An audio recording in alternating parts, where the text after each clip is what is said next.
आजच्या क्लासमध्ये आम्ही Dalton law of the partial pressure ह्याच्याबद्दल आपण स्टडी करणार आहोत. तर डाल्टनने नवीन गॅसेस लॉबद्दल काय शोध केलं किंवा पार्शियल प्रेशर म्हणजे काय, आणि डाल्टन हा एक सायंटिस्ट आहे, त्याने नेमकं पार्शियल प्रेशरबद्दल तुम्हाला स्टडीसाठी काय काय दिलेत ते आपण आजच्या क्लासमध्ये स्टडी करणार आहोत. म्हणजे टोटली त्यात पार्शियल प्रेशरचं डेफिनेशन तुम्हाला मिळणार आहे. त्याच्यानंतर आपण पार्शियल प्रेशर जे डाल्टन दिलेले आहेत त्याच्यावरनं एक डेरिव्हेशनसुद्धा तुम्हाला मिळणार आहे. त्या डेरिव्हेशन कसं येते ते सगळं ह्याच्यामध्ये दिलेले आहेत. तर ह्याच्यापेक्षा अगोदर आम्ही अगोदरच्या क्लासमध्ये काय काय पाहिलं होतं, एक तर relation between the density, molar mass and partial pressure त्याच्यावर आपण स्टडी केलं होतं. त्याच्यानंतर कंबाइन्ड गॅसेस लॉ ते सुद्धा आपण स्टडी केलं होतं. त्याच्यानंतर expression for the molar mass हे आपण पाहिलेलं होतं. त्याच्यानंतर values of the R means gas constant आहे, त्याचं डिफरंट युनिट्समध्ये त्याचं व्हॅल्यू काय काय येते ते सुद्धा आपण आता ऑलरेडी स्टडी केलेलं आहे. त्याच्यानंतर derivation of the ideal gases, म्हणजे नेमकं आयडियल गॅस म्हणजे काय, त्याचं डेरिव्हेशन काय आहे, PV = कसं आले ते सगळं आपण ह्याच्यापेक्षा अगोदरच्या क्लासमध्ये पाहिलेले आहेत. ते सुद्धा तुम्ही ह्या व्हिडिओच्या खाली डिस्क्रिप्शन लिंक देतो, डिस्क्रिप्शन लिंक आहे तिथं खाली जाऊन तुम्ही त्या व्हिडिओसुद्धा पाहू शकता. तर आजच्या क्लासमध्ये आपण काय स्टडी करणार म्हणजे Dalton law of the partial pressure. डाल्टनने आपल्याला काय सांगितलं नेमकं पार्शियल प्रेशर म्हणजे काय आणि काय त्यांचं लॉज आहेत ते सगळं आपण एक एक करून व्यवस्थित स्टडी करूया. बघा, Dalton not only put forth the atomic theory but also he made the several contribution to understanding of the behaviour of the gases. म्हणजे त्याने फक्त ॲटॉमिक थेअरी तेवढंच दिलं नाही तुम्हाला, फक्त त्या थेअरीसुद्धा तेवढंच दिलं नाही, त्याच्यानंतर त्याने कॉन्ट्रीब्युशन कसं केलं, how to understand the behaviour of the gases molecule, त्याचं कॉन्ट्रीब्युशनसुद्धा त्याने इथं दिलेले आहे. हा आपलं पहिला पॉईंट. तर सेकंड पॉईंट बघा त्याने काय दिलं होतं. He formulated the law of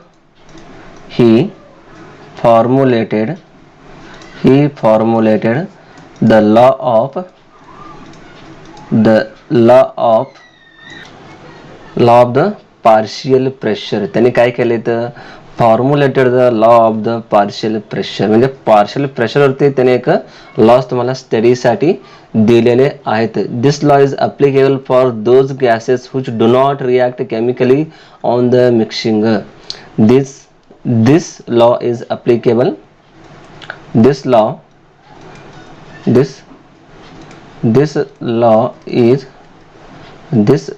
is applicable for those gases which do not react chemically on the mixing. Means हा लॉ फक्त कोणाला अप्लिकेशन होते, कोणाला अप्लिकेबल होणार आहे, those gases which do not react chemically on the mixing. जे gases molecule आहे ते केमिकली मिक्स केल्यावर सुद्धा ते रिॲक्ट होत नाही, त्या गॅसेस मॉलिक्यूलसाठी हा लॉ अप्लिकेबल होणार आहे. ओके, हे सगळं काय तर Dalton law of the partial प्रेशरचं काही पॉईंट्स आहेत. तर ह्याच्यामध्ये त्यांनी इथं दिले आहेत की पार्शियल प्रेशर म्हणजे काय नेमकं, हे सुद्धा इथं स्टडीसाठी तुम्हाला दिलं. Partial pressure, what is mean by partial pressure, partial pressure. तर पार्शियल प्रेशर म्हणजे काय नेमकं, तर त्याच्यासुद्धा इथं डेफिनेशन आहे आपलं. Okay, the pressure exerted by the pressure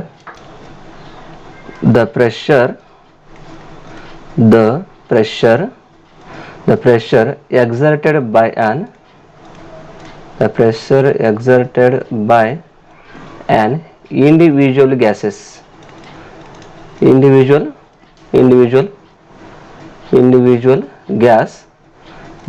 in a mixture of two or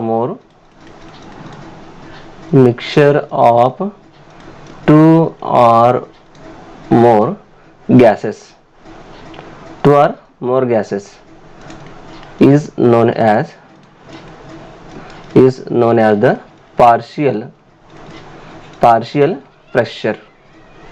It is known as the partial pressure. बघा तर त्याने काय तुम्हाला partial pressure means the pressure exerted means the pressure कोणावर तयार होणार आहे by an individual gas in a mixture. जे गॅसेसचं मिक्सचर असते त्या गॅसच्या मिक्सचरमध्ये इंडिव्हिज्युअल गॅसमुळे जे प्रेशर क्रिएट होत असतात किंवा जे प्रेशर एक्झर्ट होत असतात त्याला आपण काय म्हणतो पार्शियल प्रेशर. समजलं. अजून एक सांगतो, जे दोन किंवा दोनपेक्षा जास्त गॅसेस मिक्सचर असतात त्या गॅसेसचं मिक्सचरमधलं इंडिव्हिज्युअल गॅसमुळे जे प्रेशर एक्झर्ट होत असतात त्याला आपण काय म्हणतो पार्शियल प्रेशर असं त्याला आपण म्हणतो. Okay. Mathematically Dalton law we can write it as a mathematically Dalton law written as P total it is equal to P1 plus P2 plus P3 plus dash dash dash dash dash dash at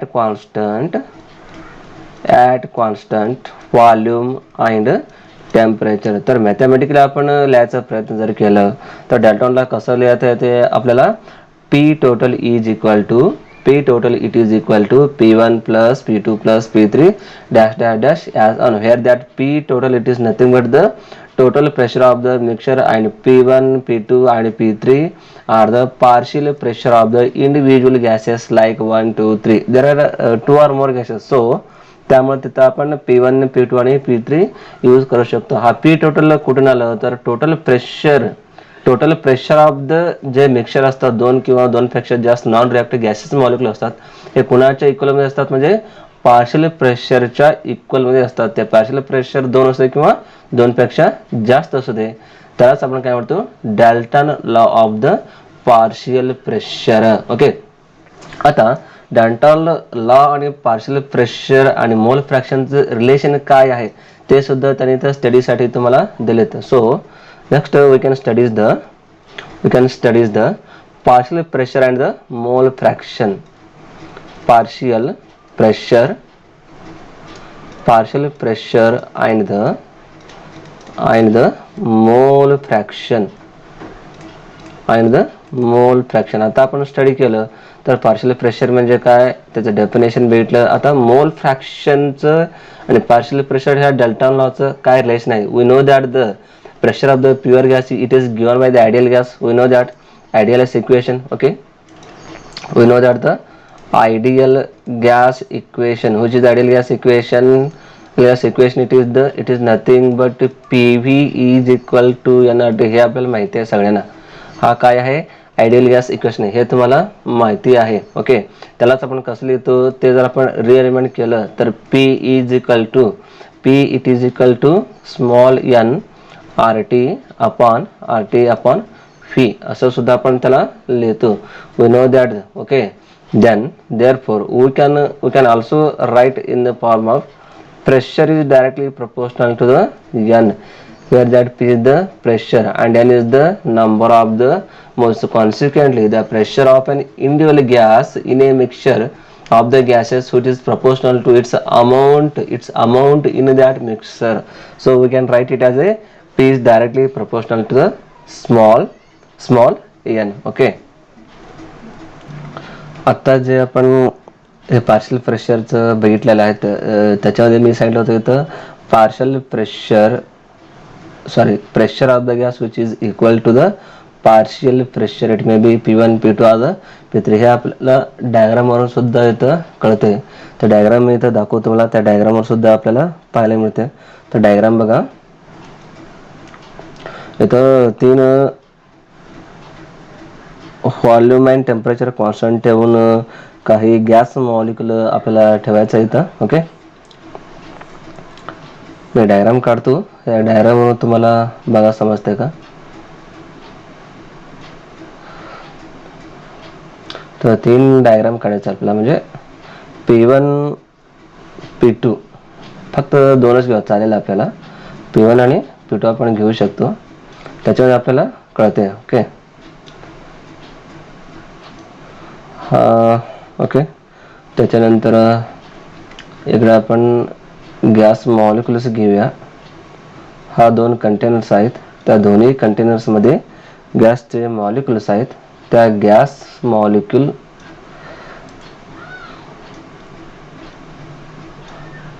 2 containers आहेत. Okay, तर 2 containers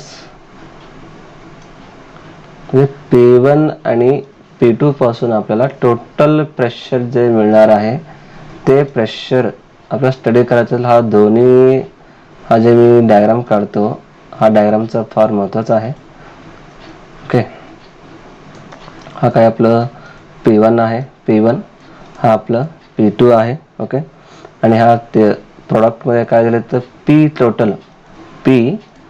total it is equal to P1 plus हा P2 आहे. Okay, आता ह्याच्यामध्ये molecules आहेत इथं. Okay, molecules बघा,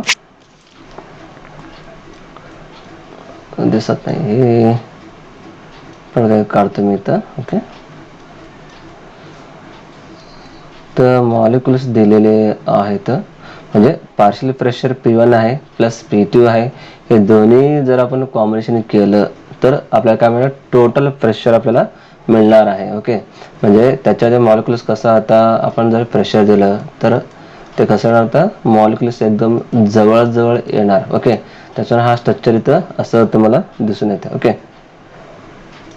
okay, आता बघा ह्या डायग्राममध्ये काय तुम्हाला दाखवलेलं तर schematic representation of the Dalton law of the partial pressure. आपल्याला माहिती आहे तर पार्शियल प्रेशर म्हणजे डाल्टनला काय सांगितलं आपल्याला, the total pressure of the mixture of the two or more non reactive gases it is the sum of the partial pressure of the individual gases. त्यासाठी हा डेफिनेशन हा आपल्याला दोन्ही डायग्राम मिळणार. म्हणजे जे 2 नॉन रिॲक्टिव्ह गॅस मॉलिक्यूल आहे त्याचं टोटल प्रेशर किती असणार, म्हणजे त्याचं टोटल प्रेशर किती असणार म्हणजे sum of the partial pressure of the individual gases. त्यासाठी तुम्हाला हा डायग्राम इथं दिलेले आहेत. Okay, the partial pressure of the individual gases can be written as, हा दोन्ही काय आता पार्शियल प्रेशर आहे P1 आणि P2. हा काय झाला आता पार्शियल प्रेशर. त्या पार्शियल प्रेशरचं आपण डेरिवेशन कसं लिहितो, in terms of the ideal gas equation. In terms of the ideal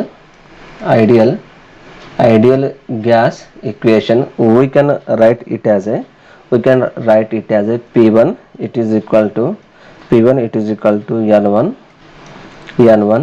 RT upon V. Okay, आता हे कुठून आलं हे तुम्हाला माहिती आहे ऑलरेडी. तर आपल्याला माहिती आहे PV is equal to NRT. हा कुठल्या आपलं आयडियल गॅस इक्वेशन आहे. ओके, तर हे जर आपण रिअरेंजमेंट केलं तर हे कसं मिळणार आपल्याला, P is equal to NRT upon V मिळते आपल्याला. ओके, आता जस्ट हे घेतलं, हे कशासाठी असं घेतलंय, P1 it is equal to N1 in bracket RT upon V. हा R सेम असणार आहे, टेम्परेचर आणि व्हॉल्यूम हा कॉन्स्टंट असणार आहे, फक्त इथं नंबर ऑफ द मोल्स इथं काय असणार आहे, थोडक्यात चेंज असणार आहे. त्यासाठी P1 is equal to N1 in bracket RT upon V असं आपण घेतलं.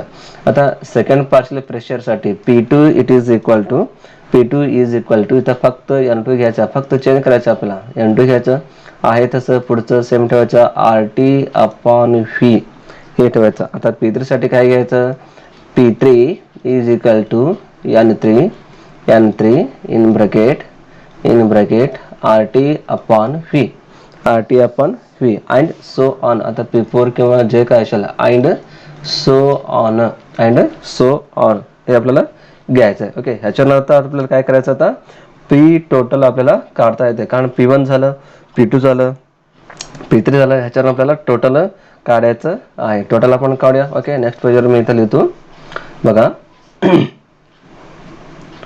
P total is equal two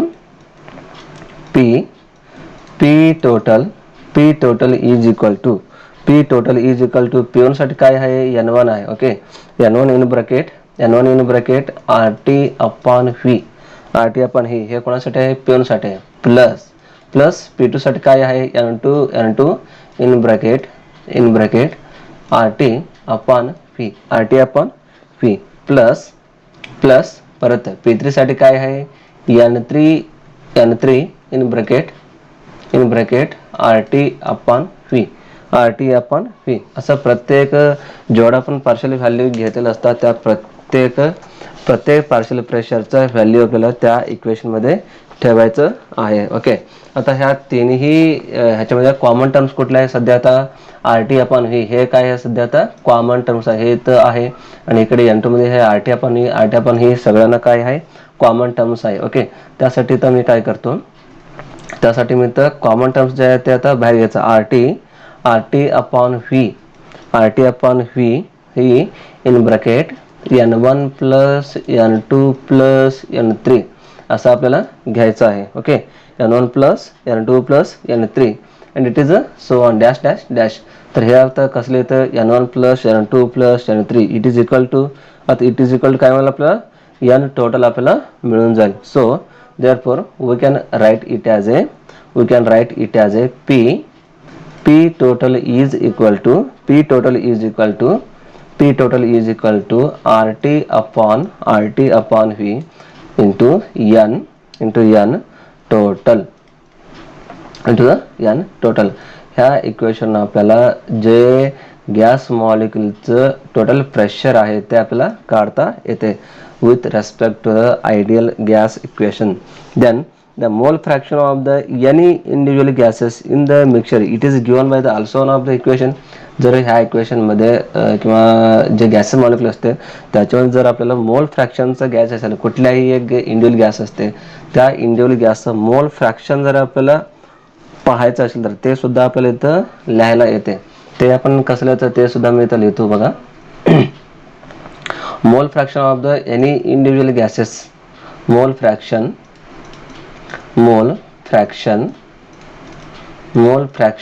of any individual gases individual gas in the mixture is given by, it is given by the equation, it is given by the equation. आपल्याला माहिती आहे मोल fraction म्हणजे आपण कुठला सिम्बॉल यूज करतो?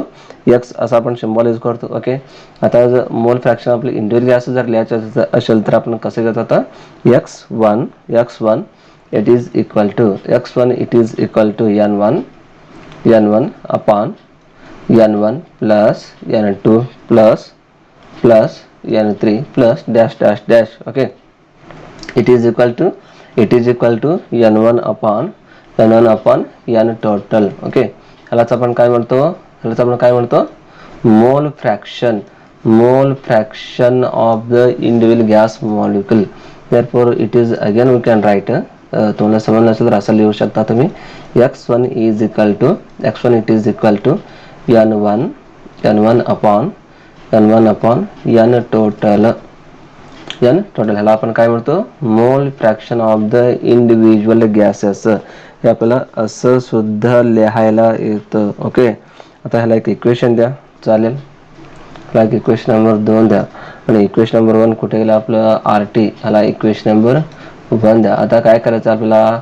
हे जे व्हॅल्यू आहे ते व्हॅल्यू आपल्याला इथं ठेवायचं आहे. ओके, ह्याला इक्वेशन 3 द्या. ओके, ह्याला इक्वेशन नंबर 2 द्या. ओके, आता 1 नंबर इक्वेशन इकडे आहे, कुठे गेलं आपलं इक्वेशन? इथं. ओके, हा equation number 1 from the equation number 1 and from the equation number 3 it is from this equation we can find the value of the n1 and the n total. n1 म्हणजे काय? आता equation number 1 आहे आता, आणि n total म्हणजे काय? आता हा थर्ड इक्वेशन आहे. ह्याच्यावरून आपल्याला नवीन एक इक्वेशन मिळणार आहे. त्या दोन्ही इक्वेशन आपल्याला काय मिळते? Equation number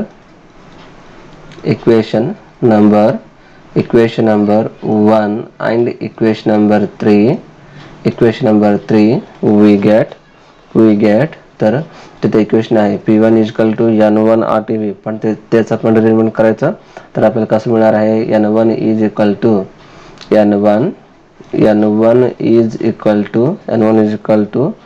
P1 in bracket RT upon V. Equation number 4 द्या, and त्याच्यानंतर अजून एक इक्वेशन मिळणार आहे कुठल्या आपल्याला n total is equal to p total in bracket RT upon V असं सुद्धा आपल्याला इक्वेशन मिळते. ह्याला सुद्धा एक इक्वेशन आहे, equation number 5. By combining the equation number 4 and equation number 5, by combining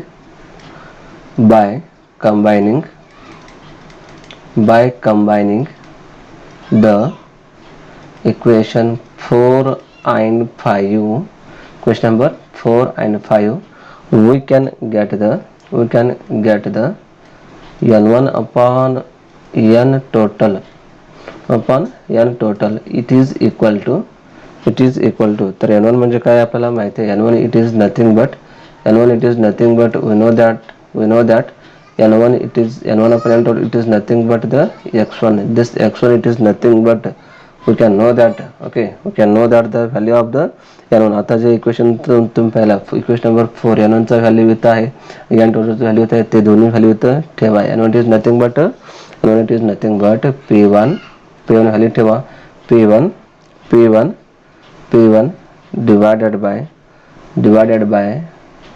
divided by RT upon V. त्याच्यानंतर p total आणि n total it is nothing but the p total oblique divided by RT upon V. Okay, it is equal to p1 upon p total. हे कसं करायला, हे जे common terms आहेत, common terms कुठलं RT upon V आणि RT upon V इथनं गेला, राहिलं काय आता p1 upon p total. Therefore we can also write it as a x1 it is equal to p1 upon p total, therefore it follows that we can also write it as a इथं लिहितो बघा मी p1 it is equal to x1 into p total. Equation number 6 द्या आणि equation number 7 द्या. Similarly we can also find the, ह्याच्यावरून आपल्याला p2 सुद्धा कॅल्क्युलेशन करता येते, त्याच्यानंतर p2 सुद्धा येते, त्याच्यानंतर p3 सुद्धा आपल्याला कॅल्क्युलेशन करता येते. मीन्स ह्या सगळ्या इक्वेशन आपल्याला काय कळतं म्हणजे the partial pressure of the gas is obtained, gas P1 P2 P3 which is obtained by multiplying the total pressure of mixture by the mole fraction. ह्याच्यावर आपल्याला सिंपल कळते, ह्या इक्वेशन आपल्याला काय कळते म्हणजे the total partial pressure of gas is obtained by multiplying the total pressure of the mixture. हा total pressure आहे. ओके, तर आता जस्ट मला इक्वेशन मिळालं P1 is equal to x1 into p total. हे इक्वेशन पाहतो मी, इक्वेशन नंबर कुठे गेला, इक्वेशन नंबर 7 बघा, हे इक्वेशन नंबर 7 आपल्याला मिळालं. ह्याच्यावर आपल्याला काय करते, सिंपली पार्शियल प्रेशर जे आहे ते कशावर मिळते, तर multiplying the total pressure by the mole fraction, that is known as the Dalton law of the partial pressure. Okay, तर परत एकदा सांगतो मी, ह्या इक्वेशन आपल्याला काय मिळालं म्हणजे पार्शियल प्रेशर कसं काढायचं म्हणजे जे टोटल प्रेशर असतात आणि ते मल्टिप्लिकेशन कोणावर करायचं, मोल फ्रॅक्शन बरोबर आपल्याला मल्टिप्लिकेशन करायचं आहे, त्याच्यावरून आपल्याला हा मिळून जाईल. ओके, आता आपण पुढे जाऊया. ॲक्वस टेन्शन म्हणजे काय, त्याच्यानंतर सॅच्युरेटेड वेपर प्रेशर म्हणजे काय, त्याच्यानंतर वेपर प्रेशर म्हणजे काय नेमकं ते सुद्धा तुम्हाला इथं स्टडीसाठी दिलेले आहेत. हे पहा, ॲक्वस टेन्शन, ॲक्वस म्हणजे तुम्हाला माहिती आहे, ॲक्वस म्हणजे काय म्हणतो आपण, ॲक्वस म्हणजे काय, वॉटर मॉलिक्युल, हे तुम्हाला माहिती आहे सगळ्यांना. Okay, aqueous means water. Okay, so वॉटरचं टेन्शन म्हणजे काय असतं नेमकं, त्याच्यासाठी डेफिनेशन दिलं बघा इथं. Definition, the pressure exerted by the saturated water vapour. ते प्रेशर कसं क्रिएट होते, वॉटर सॅच्युरेटेड वॉटरमुळे जे वेपरचं प्रेशर क्रिएट झालेलं असतात त्यालाच आपण काय म्हणतो, ॲक्वस टेन्शन असं इथं डेफिनेशन दिलेले आहेत बघा. जे pressure exerted by the saturated water vapours, जे सॅच्युरेटेड वॉटर व्हॅपर्समुळे प्रेशर क्रिएट झालेले असतात त्यालाच आपण काय म्हणतो, ॲक्वस टेन्शन असं आपण म्हणतो. आता आपला प्रश्न आला की सॅच्युरेटेड वॉटर व्हॅपर्स किंवा सॅच्युरेटेड व्हॅपर प्रेशर म्हणजे काय नेमकं, ते सुद्धा तुम्हाला इथं डेफिनेशन आहे. तर डेफिनेशन असं आहे बघा. तर डेफिनेशन कसं होतं तुम्हाला, the vapour pressure reaches maximum, the vapour pressure reaches the maximum. मी डेफिनेशन लिहितो इथं. तर बघा, the vapour pressure reaches a maximum that is known as the saturated vapour pressure. Actually vapour pressure कुठं मॅक्झिममली रीच होत असतात, ज्या ठिकाणी व्हॅपर प्रेशर मॅक्झिमम क्रिएट होत असतात, जास्तीत जास्त तिथं तयार होत असतात. आता समजा आम्ही सोल्युशन वगैरे बनवत असताना कसं असतं सॅच्युरेटेड कधी म्हणतो आपण, एखाद्या सॉल्युशनमध्ये आपण जे सॉलिड मॉलिक्युल असतात ते डिझॉल्व्ह करतो. असं डिझॉल्व्ह करायचं की ते परत तिथं डिझॉल्व्ह नाही व्हायला पाहिजे. ओके, त्याला आपण काय म्हणतो, सॅच्युरेटेड असं म्हणतो. इथं पण तसं सेम कंडिशन आहे. Vapour pressure which reaches a maximum, जेवढं जास्त तिथं व्हॅपर प्रेशर क्रिएट होत असतात किंवा क्रिएट झालं म्हणजे आपण काय म्हणतो त्याला सॅच्युरेटेड हा वर्ड तिथं यूज करतो. म्हणजे त्यालाच आपण काय म्हणतो, सॅच्युरेटेड व्हॅपर प्रेशर असं आपण म्हणतो. आता अजून एक प्रश्न पडला आपला, नेमका व्हॅपर प्रेशर म्हणजे काय. आता इथं आला व्हीपी मीन्स व्हॅपर प्रेशर. तर व्हॅपर प्रेशर म्हणजे काय, त्याचं सुद्धा इथं एक तुम्हाला डेफिनेशन आहे. ते डेफिनेशन लिहितो बघा मी इथं. ते डेफिनेशन काय लिहायचं नव्हतं, ते डेफिनेशन लांब आहे. फक्त तुम्हाला सांगतोय का व्हॅपर प्रेशर, समजा तुम्हाला एक उदाहरण देतो. Liquid water is placed into the container. समजा एक कंटेनर आहे, त्या कंटेनरमध्ये आपण काय ठेवलेलं, तर लिक्विड वॉटर ठेवलेलं आहे. त्या साईडचा डायग्राम बघा. त्या डायग्राममध्ये एक आपण काय ठेवलेलं, लिक्विड वॉटर आहे. Then air above is pump, त्याच्यावर काय करत असतो आपण, एअरचं इथं पंप करायचं. Okay, air is pump above the surface away and the container is sealed. तर ह्या कंटेनर काय करायचं आपल्याला, सील करायचं, म्हणजे ते पूर्ण क्लोज करायचं आहे. कंटेनरला क्लोज करा. आता क्लोज केला आपण. ओके, आत काय ठेवलं आपण, लिक्विड वॉटर आहे, त्याच्यावर ते एअर आपण पंप केलेलं आहे. ओके, त्याच्यानंतर त्या पूर्ण कंटेनरला आपण काय करायचं, इथं सील करायचं आहे. हा कंटेनर आहे आपला. ओके, हा आपला कंटेनर, त्याला आपण सील करायचं. सील केल्यावर काय मिळतं, द लिक्विड वॉटर इव्हॅपोरेट. जे लिक्विड वॉटर असते ते काय होत असते, आता इव्हॅपोरेशन होत असते. ज्यावेळी आपण इथं एअर ह्याच्यावर आपण पंप करतो, काय होत असते, तर एअर काय होत असते, वर इथं व्हॅपर्स तिथं क्रिएट होत असतात. Only water vapours remain in the above space. Only जे वॉटर व्हॅपर असतात ते वॉटर फक्त ह्या सरफेसवर तिथं असतात. Okay, then only water vapors remains in the above the space after the sealing the vapor pressure increase. ज्यावेळी आपण ह्याचं जे आपण इथं सील करतो किंवा त्याला क्लोज करतो, ते तिथं काय तर automatically after selling the vapour pressure increase. ह्याच्यावरती काय होणार आहे, inside the vapour pressure goes on increase. तर व्हेपर प्रेशर इन्क्रीज होणार आहे initially, then slow down as the some water molecules condensed back into this liquid water. ज्यावेळी आपण air ह्याच्यामध्ये पंप करू त्यामुळे तिथं काय होते, ऑटोमॅटिकली व्हेपर प्रेशर वाढते. आणि त्याच्यानंतर तर काय होतं, जे व्हेपर्स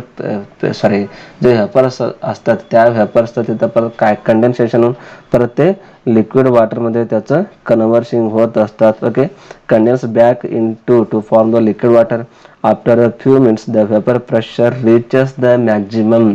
आफ्टर few second इथं आलं बघा परत, the vapour pressure reaches the maximum that is known as the saturated vapour pressure. त्यालाच आपण काय म्हणतो असतो, तर सॅच्युरेटेड व्हेपर प्रेशर असं आपण म्हणतो. कसं म्हणतो तुम्हाला, ॲक्वस टेन्शन म्हणजे काय, सॅच्युरेटेड व्हेपर प्रेशर म्हणजे काय आणि व्हेपर प्रेशर म्हणजे काय.